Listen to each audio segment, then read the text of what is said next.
big news being Davante being traded. Just your thoughts and reaction as the leader of the team.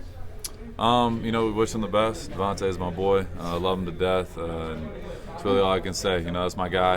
But I'm focused on who's here now, and we're just trying to win football games. Was that a distraction? Is it nice to finally just move on from it? I don't know. I feel like it just depends on how much you put into it. At the end of the day, I see a million things about me all the time, and it's I don't know if you consider it a distraction or not. It's all just shit people make up majority of the time. So at the end of the day, I just wish them the best. Like I said, I'm just worried about the guys that are here and winning football games. I just wanted to ask you kind of what you took away from your experiences with Davante. Like, what did you learn from him in the time that he was here? Yeah, a whole bunch of stuff, just how it's kind of a slang, but to get it in, which means work hard. And that's just kind of one thing I've really valued about him is a guy who's a Hall of Famer.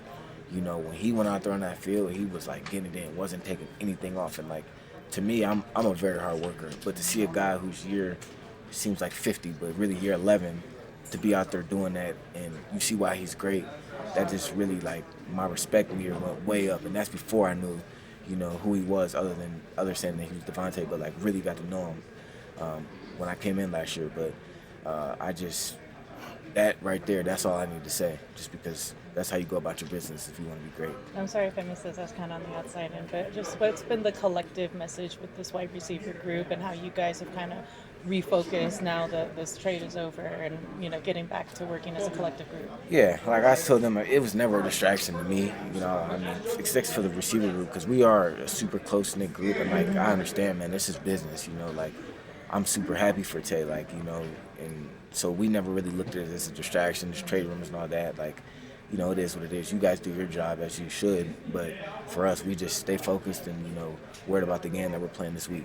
What's maybe some of the best memories you have playing with Davante you could share, and what's some of the best things he taught you when you in your time playing with him too? Yeah, I've been pretty vocal from when I got here in the spring. I remember probably my earliest interaction with him was one of my first practices, and he just kind of pulled me aside and told me what he was thinking on a certain play. And to be honest, at that point, my head was spinning. I'm like, I can't even hear what you're saying right now. I'm trying to learn the playbook and stuff. But he was, even at that point, pouring into me, showing his encouragement and support for me. And so, yeah, I have a lot of great memories. Obviously, he made me look good on a lot of good plays, made a lot of great catches. So, yeah, I keep saying that we're going to miss him.